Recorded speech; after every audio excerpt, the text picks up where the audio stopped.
The Screaming Staircase, Chapter 3. I froze. For a tightly packed string of heartbeats, I couldn't stir a muscle. In part, of course, this was due to the simple shock, but there was a lot more to it than that. A cold weight pressed like a headstone on my chest. My limbs felt entombed in mud. An icy torpor crept through the roots of my brain. My mind was numbed, the workings of my body dulled. I felt I should never have the strength to move again. A mood stole over me that might have been despair, had I the energy to truly care about it one way or the other.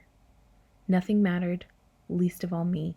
Silence and stillness and utter paralysis of movement were all I could aspire to, all that I deserved. In other words, I was experiencing ghost lock, which is the effect Type 2s have when they choose to direct their power on you. An ordinary person might have stood there helpless and let the visitor work its will upon her. But I'm an agent, and I dealt with this before. So I rested savage, painful breaths from the frigid air, shook the mist clear of my brain.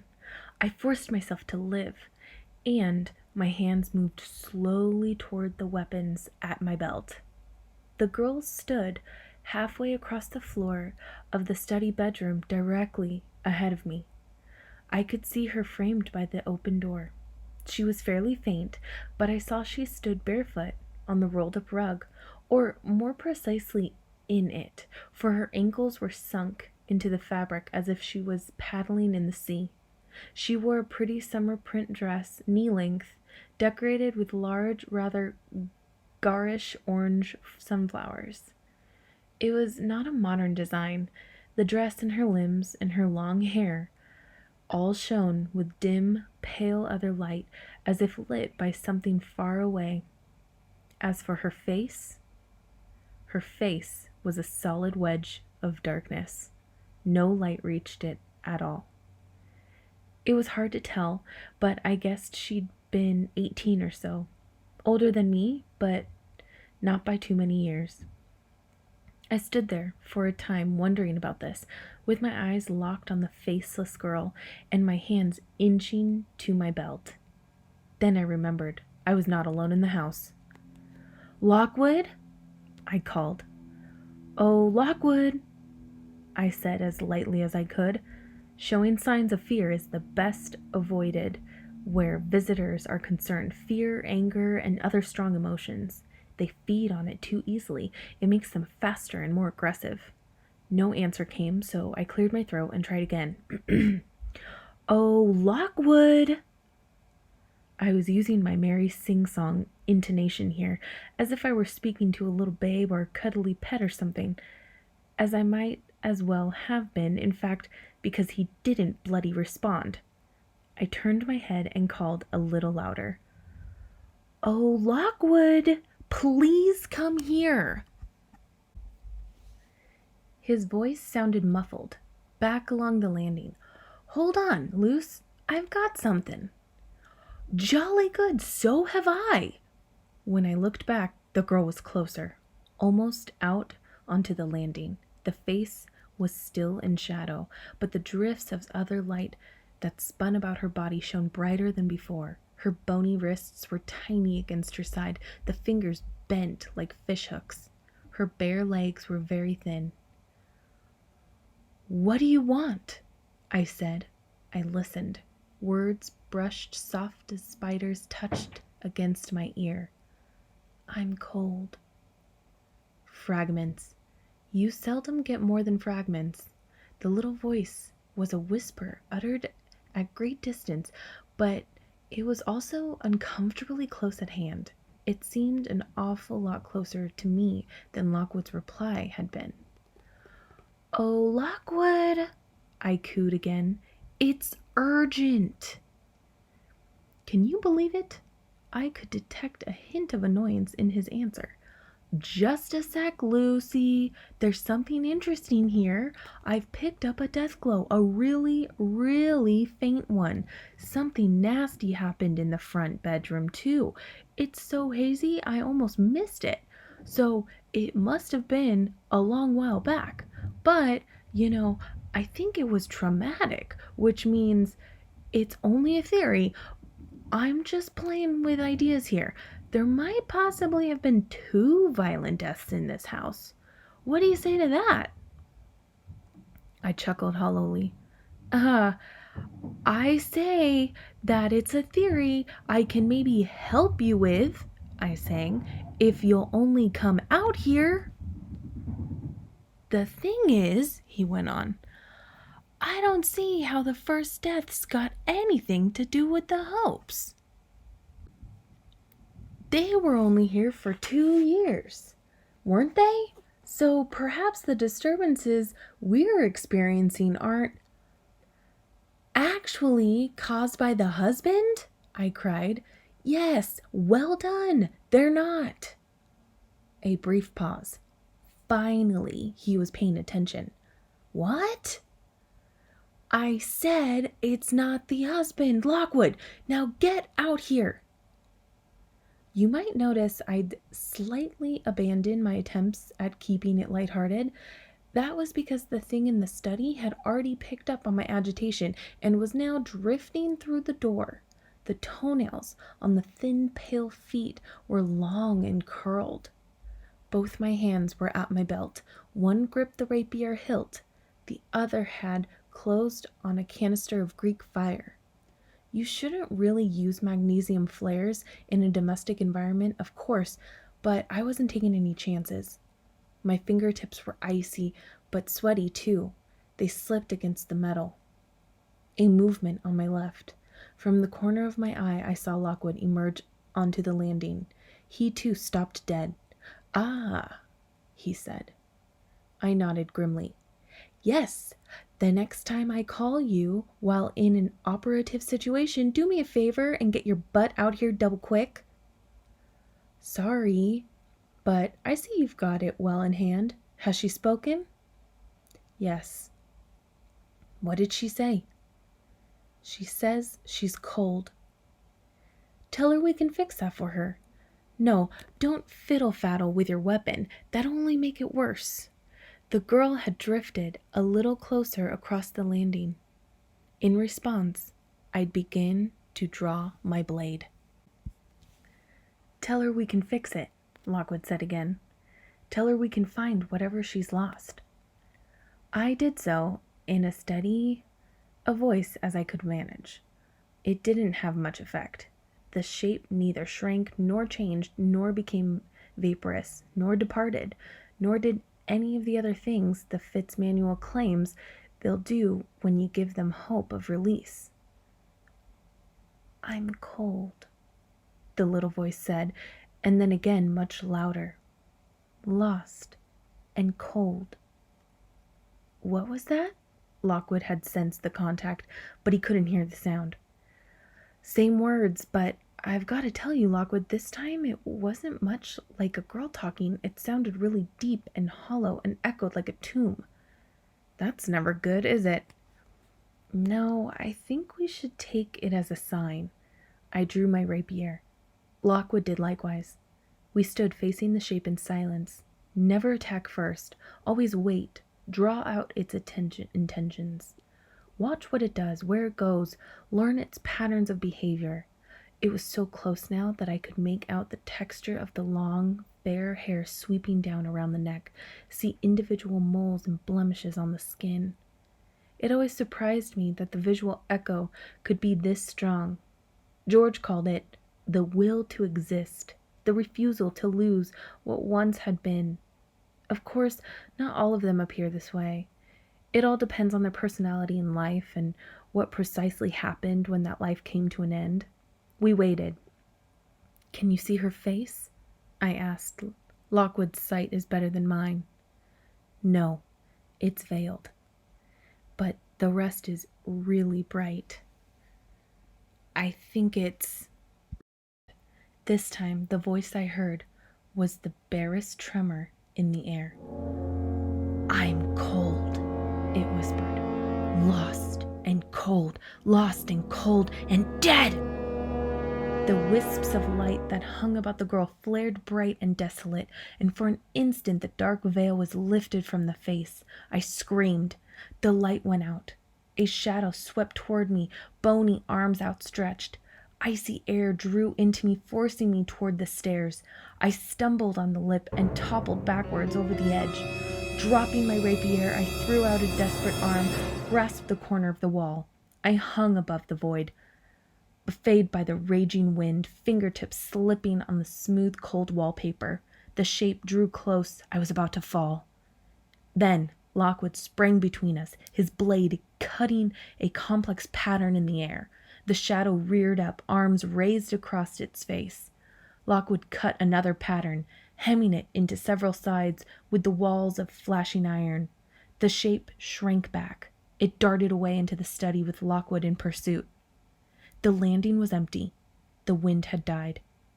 I scrabbled at the wall, pulling myself upright at the top of the stairs, and sank to my knees. My hair was over my eyes. One foot dangled over the topmost step. Slowly, grimly, I reached out for my rapier. There was a dull ache in my shoulder where it jarred my arm. Lockwood was back. He bent close to me, his calm eyes scanning the darkness of the landing. "Did she touch you?" "No. Where did she go?" "I'll show you." He helped me up. "You're sure you're all right, Lucy?" "Of course." I brushed my hair away, forcing the rapier viciously back into its belt loop. My shoulder twinged a bit, but it was okay. "So," I said, starting toward the study, "let's get on with it." "In a sec." He held out his hand, stalling my movement forward. "You need to relax." "I'm fine." "You're angry." "There's no need to be. That assault would have caught anyone out. I was surprised too." "You didn't drop your rapier." I pushed his hand away. "Listen, we're wasting time. When she comes back—" "She wasn't directing it at me. It was all at you, trying to put you over the stairs. I guess we know how Mr. Hope came to take his tumble now. My point is, you need to calm down, Lucy. She'll feed off your anger super fast and grow strong." "Yeah, I know." I didn't say it gracefully. I closed my eyes, took a deep breath, and then another, concentrating on doing what the manual recommends. Mastering myself, losing the hold of my emotions. After a few moments, I regained control. I withdrew from my anger and let it drop to the floor like a discarded skin. I listened again. The house was very silent, but it was the silence of a snowfall, heavy and oppressive. I could feel it watching me. When I opened my eyes, Lockwood was standing with his hands in his overcoat pockets, waiting quietly in the blackness of the landing. His rapier was back at his belt. "Well," he said, "I'm feeling better." "Anger gone?" "Not a trace left."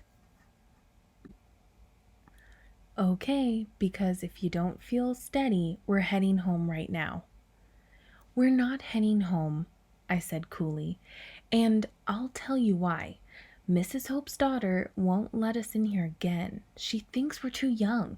If we haven't cracked the case by tomorrow, she'll take us off it and put Fitz and Rotwells on the job. We need the money, Lockwood. We finish this now." He didn't move. "Most nights," he said, "I'd agree with you. But the parameters have changed. It's not some poor old boy bothering his widow. It's almost certainly the ghost of a murderer victim, and you know what they're like.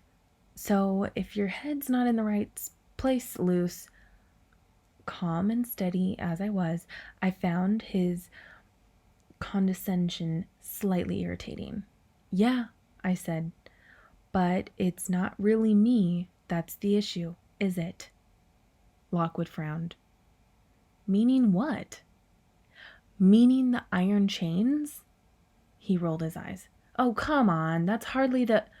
Those iron chains are standard equipment for every agent, Lockwood. They're essential for protection when we're up against a strong Type 2, and you forgot to put them in. Only because George insisted on oiling them at your suggestion, if I remember. Oh, so it's my fault now, is it? I cried. Most agents would sooner forget their pants than go out without their chains, but you somehow managed it. You were so keen on rushing out here, it's a wonder we brought anything at all. George even advised us not to go. He wanted to do more research on the house, but no, you overruled him. Yes, which is what I do on account of being the leader. It's my responsibility. Oh, to make bad decisions? That's right, I suppose it is. We stood there, arms folded, glaring out at each other across the darkened landing of a haunted house. Then, like the sun coming out, Lockwood's glare softened to a grin. So, he said, how's your anger management going, Luce? I snorted. Ugh! I admit, I'm annoyed. But now, I'm annoyed with you. That's different. I'm not sure it is, but I do take your original point about the money. He clapped his hands together briskly. All right, you win. George wouldn't approve, but I think we can risk it. I've driven her away for the moment, and that gives us breathing room.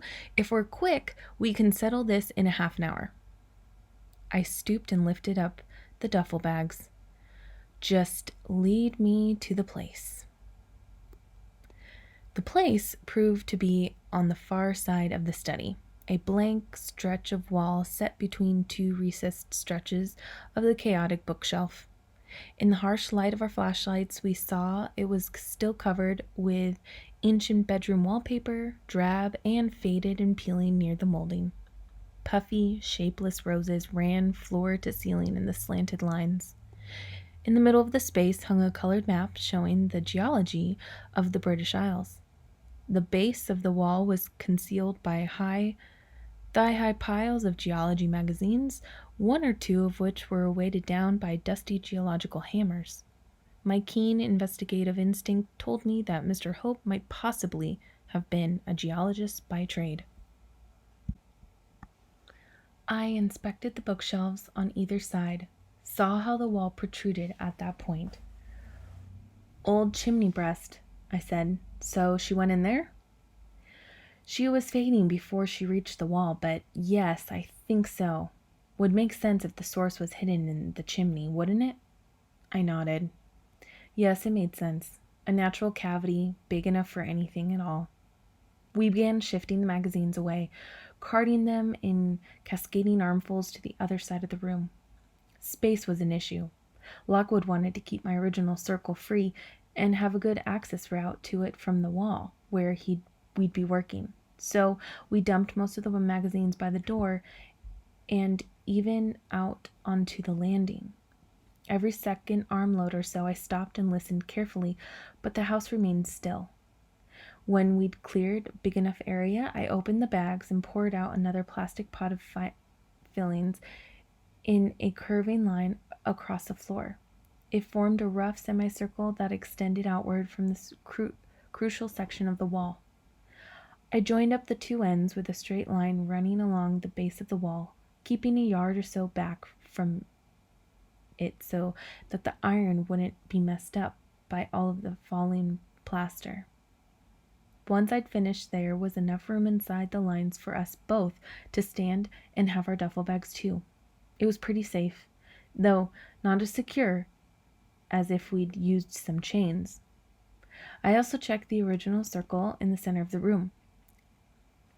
A few filings had gotten scattered by our feet as we tramped past, but I brushed them back into position. Lockwood removed the geological map and propped it up by the desk. Then he went down to the kitchen and returned with a couple of lanterns. The time for watching in the dark was past. Action was required now, and for that we needed proper light. He set the lanterns on the floor inside our semicircle and switched them on at low intensity, directing the beams toward the empty wall. The light illuminated it like a little stage. All this took about a quarter of an hour. At last we stood together inside the iron, pocket knives and crowbars ready, looking at the wall. "Want to hear my theory?" Lockwood said. "Thrill me." "She was killed in the house decades ago. So long back, she at last grew quiet. Then Mr. Hope set up his study in this room, and that triggered her somehow. It stands to reason, therefore, that something of hers must be concealed here, something she cares about that makes her linger on. Clothes, maybe, or possessions, or a gift she promised another, or something else?" I said. "Yeah." We stood and looked at the wall. End of chapter 3.